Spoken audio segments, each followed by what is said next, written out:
Welcome everyone. Today's going to be a little different video. For Gigantamax Rillaboom, I had to do mostly remote raids, so I'm going to do a little bit of a rant and kind of an overview of how it felt for me to do all this. And this was done over June 1st and June 2nd, so let's go ahead and start ranting. All right, there's not going to be any fancy charts or anything. This is going to be more of a free-flowing video.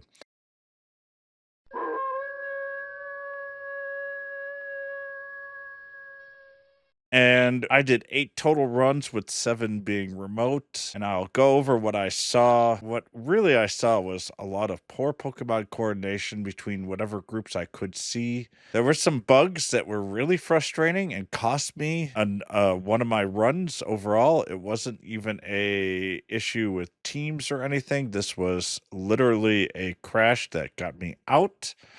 And I will also try to go through what went well as well. So for Rillaboom, I kind of just only showing this to show that, we had some increased damage from bug, fire, flying, ice, and poison. But for the overall Rillaboom remote raids, as I say, I had 8 of the 9 total, or maybe it was 7 of 8, doesn't really matter, of my rage remote. I only had one in person with my normal group, and it was a very small group. We only had around 12 trainers in total, and that went by far the smoothest. It was very easily done with the 12, and I kind of just wanted to stay with that. 2 of my remote raids were not successful. All the others were, though. And the damage was lower than expected overall.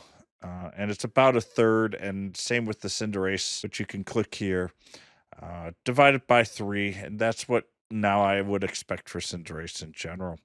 I'm going to post one of those charts in my community discourse there as well for people to check out. All in all, I thought it was definitely very doable, but for remote raids, I saw on average, if we were having, I'd say 24 people, so 24 trainers, which is 72 Pokemon, there'd only be about 8 to 10 left.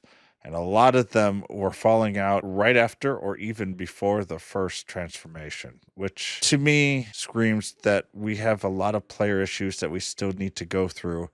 And I know most of you who go through the channel do have a great understanding. And it's just the more people we can reach, the better this will be for everyone. And on top of it, when we saw so few, usually you could see on the right-hand side that, player is cheering or other teams are cheering for you, etc., etc. I only saw that pop up twice total. And I can honestly tell you that from all the remote raids, we were averaging losing 2/3 to 3/4 of all the Pokemon in there. There were people that had to be cheering, but a lot of them just left. Finally, found a decent amount of bugs in the remote raid, which I am not happy about at all. One of the main issues, and part of it is I didn't really have time to do the capture like I wanted to, so I apologize. I can't show my Rillaboom videos. But a lot of the remote battles felt slow and delayed. And I even saw a rollback. Basically, after about 45 seconds, everything went back to the start and went over again. And it was really, really frustrating use in general. Yes, it's really nice that I couldn't make it, so I at least got to do some remoting. And thanks to my last remote, I did get a hundo. And that was actually the raid before the hundo. What the raid before that, the battle, the group won. And I'll be honest, it might have been the best remote group that we had overall. There was only 18 people. So 18 trainers, which is still 54 Pokemon. We still had about 45 left when it was defeated. It was within the second or third transformation, and we were transforming into our Pokemon. For me, it was my Moltres, and I got stuck in a screen going against nobody as it completely, fell over. But we didn't get that animation and it stalled out. The only way to play was to exit out, and when we got back in, we couldn't get back in to catch our Rillaboom. So it was frustrating. I did get my max points back, but I lost my remote raid pass, and personally, that's not cool. Not cool at all. I have Dynamax Blissey up here, and a lot of my issues is with the Blissey players, not because they were using Blissey, but the tactics. I'm showing here that Blissey has one of the lowest attacks in the game at 129. We are getting a unit that's lower with Shuckle. That kind of makes this bar look like it's closer to there. And with that, that's kind of all I wanted to show. So things to focus on to help. For communication, and I know I put these in different orders, but I'm going to kind of go in a little bit different direction here. Right now, when everyone is remoting, there's really no way to communicate. And for Pokemon, we really need to get our attacking Pokemon identifiers and use them for attacks, not use Blissey to attack all 3 times. I can tell you that out of my 8 remote raids, 6 of them had a Blissey that only attacked during transformation. And Blissey's attack during transformation is so weak that it's really just wasting your transformation for damage. If you're going to be shielding, that's one thing, that's fine. And if you're going to be healing, that's fine. Shielding brings attacks to you. So if you have 2 people that shield, you're really greatly increasing chances that the single attack is going to attack either you or the other Pokemon that has the shield. Shielding for Blissey is fine. It's good. You're going to try to soak up the damage for everyone else to do. That is great. But do not attack with Blissey. If you're like, no, I'm only going to use 1 shield, you either then use all 3 shields, or you just say, you know what, I'm okay, I'm going to switch to attack. That's what we really need to do here.